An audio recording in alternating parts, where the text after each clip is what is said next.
In today's Daily Dish, in which I struggle with my voice as I'm still under the weather, a new patch has gone out for FIFA 15, the server issues with NBA 2K15 have not been completely cleared up, and the latest Press Row Hangout is available to watch.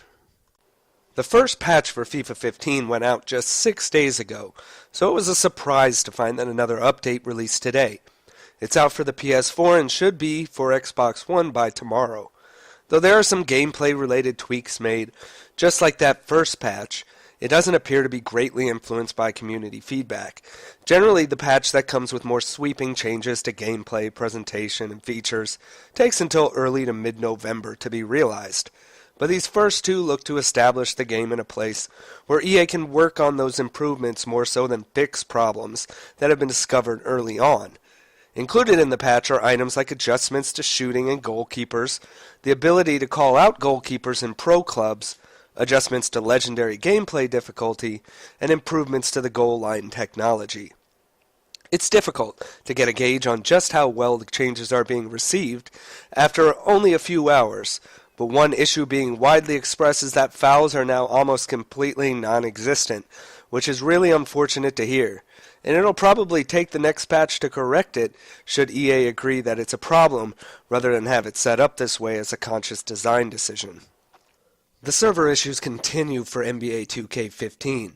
I sure wish I didn't feel the need to talk about all the related trouble the game is having on a nearly everyday basis, but it's a significant problem for those who are being impacted. Some seem able to access 2K15 fine, while many others are really struggling just to play the game as it's supposed to work. People are finding themselves unable to get to modes, or they're discovering progress has been wiped out, their My Players replaced by someone else's guy, or they've just vanished, and associated VC also gone, which, for all intents and purposes, is theft by 2K, so pursue refunds, and if that doesn't work, file with the Better Business Bureau. In the past, 2K has actually responded to complaints there better than their own support does. Then there are, of course, the problems with online play and MyPark. A patch out soon is supposed to help in that area, but 2K doesn't have a great track record with post-release support to just assume that'll be the case. NBA 2K15 has been out 2 weeks and many people are still finding their experience completely disrupted by unreliable servers. It's a shame, but also not exactly a shocker. NBA 2K14 had similar issues throughout its entire life cycle. The latest Press Row Hangout was held live on Friday night, and it was a good one. If you missed it when it was being recorded live, no worries. We've got you covered. The show in its entirety has been posted on Pastapadre.com, and it's on YouTube through the Pastapadre account. I've also dropped a link in the YouTube description and Daily Dish posting on the site. Much of the focus was on the quote-unquote future of gaming, with the panel reevaluating where we stand on the digital future of games, the always online nature we're seeing with some games now, and whether subscription models for sports games remain a plausible idea.